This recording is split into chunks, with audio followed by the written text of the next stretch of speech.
I wanted to talk to you about Profit First and how you can apply the Profit First principles both to your personal finances as well as your business finances. I'm going to tell you a little bit of a story about how we do this in our own personal finances, what my husband and I do, and how it's worked out for us over the last couple of years. So, I was talking to my husband yesterday while we were on our way to the passport office to get my daughter an emergency passport, and we were standing in the queue pondering what we were going to do next. Now, we have just come back from a week in St Lucia, which was absolutely amazing. It was a totally unprompted last minute decision, so we gave ourselves about 10 days notice between actually going into the shop and booking it and going off to St Lucia. So it was all very, very last minute, but it was amazing.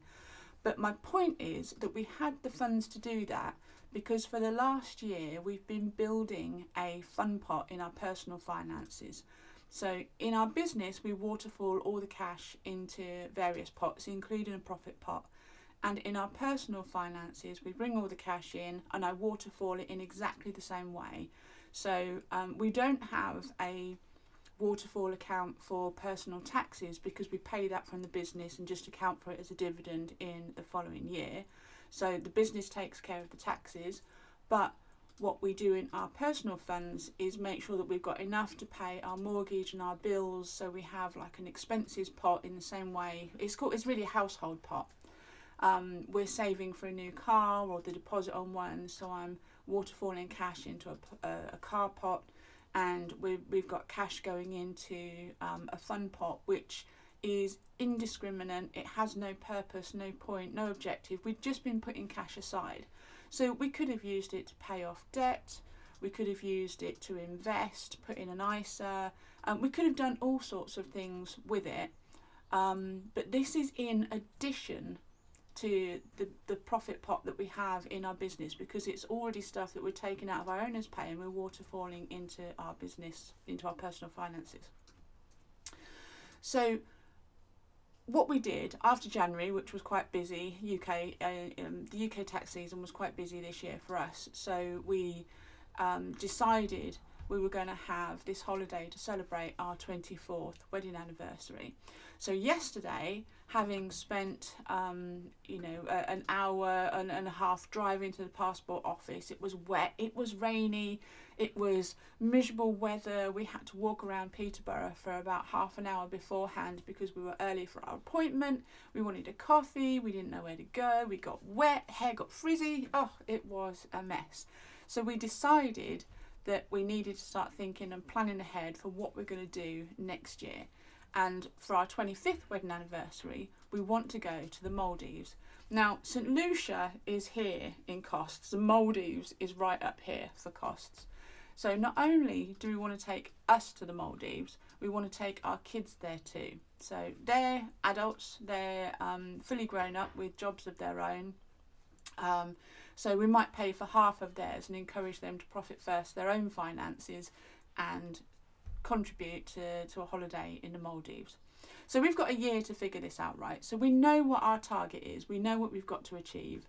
This next weekend we're going to go out and we're going to find out what the costs are for doing that, so we know how much we need to put away weekly.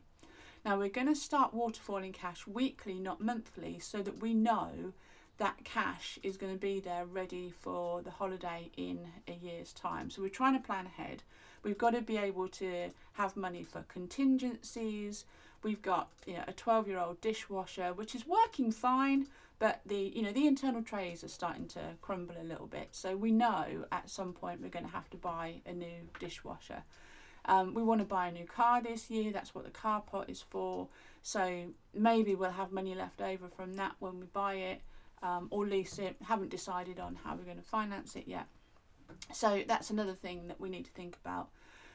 This last weekend we spent a day running around half of Norfolk looking for an exotic vet and dealing with a poorly chameleon, which was ridiculously expensive for exotic vet fees, blood tests, x-rays for a chameleon.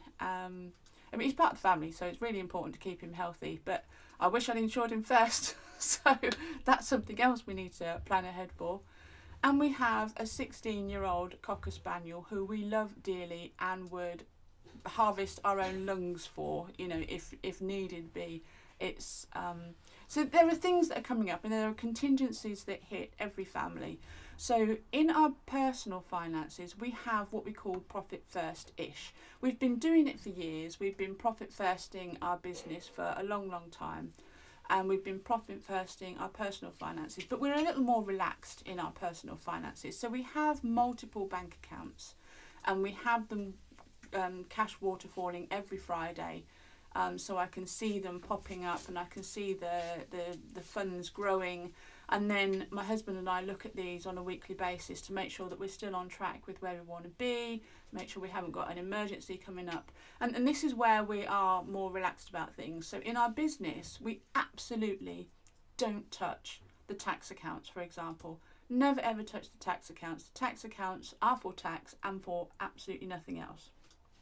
But in our personal finances, when the chameleon's ill, that's it. Or if the dog's ill, because he's 16, getting on a bit, so we've had a few medical bills this last couple of years that are increasingly more expensive, because although he's insured, his excess percentage is creeping up as he gets older. So the more frequently, the more frequent treatments he's needing are having to be paid for, and we're covering more and more of the cost.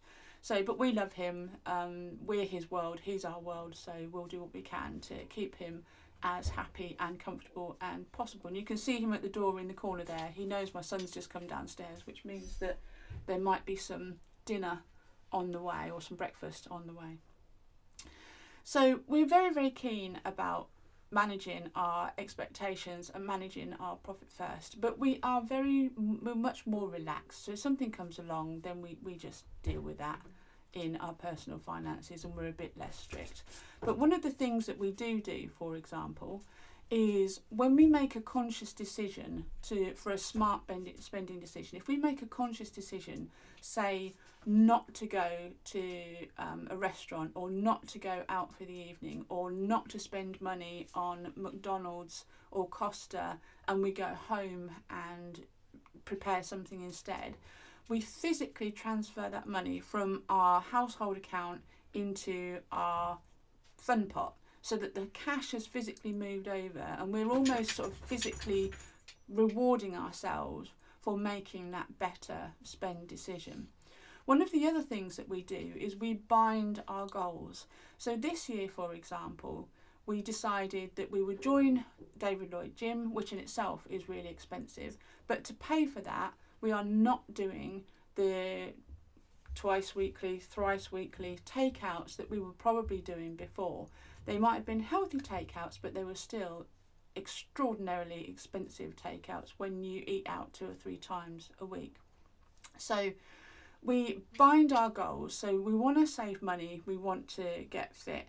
So we join the gym, we've given up eating out, we're eating healthier at home, and we've saved more money by doing things that way, and eating before we go out to the movies, eating before we go out to the gym. Subscribing to HelloFresh, which encourages a more healthier way of eating, but is less expensive than the way we were eating before. And when I started looking at our personal finances, started looking at the amount we're spending on Tesco's, on sweets and snacks and crisps and all of this nonsense, which doesn't help us achieve our fitness goals, we cut all of that out. So we've saved money, put that money into our fun pot, and we're getting fit at the same time. So we've also buddied up. So we call ourselves Team Dixon. It's a bit of a sort of a bit of a joke between us as a family. My husband, my son, my daughter, we're all looking to achieve things. We all want to go on holiday. We all want to get a bit fit. We've all joined different gyms. Casey, Paul and I go together. Cameron goes to a local gym, which is one that he and his friends go to. So we all have fitness goals, and we all eat healthily, we all cook healthily, we all save our money, but we've bound those goals together for the financials and the fitness, and then we've got Team Dixon. We try to motivate and help and cajole each other, tease each other, a bit of mick taking sometimes, in our efforts for everybody to achieve the same objective. So we all want to go to the Maldives. So we all need to be saving, we all need to be trying to get beach fit, we all are making the same effort for the same objective. So binding your goals is one way of making sure they happen, and buddying up is another way of making sure that they happen. And if you can do that with your family, that's even better. So that's how we use Profit First-ish in our personal finances to help achieve our goals. And I hope you do too. So if you want to learn more about that, this is one of the many things that we talk about in our Profit Hackers membership club. So join us today and let's make today more profitable, both professionally and personally. And I'll see you there.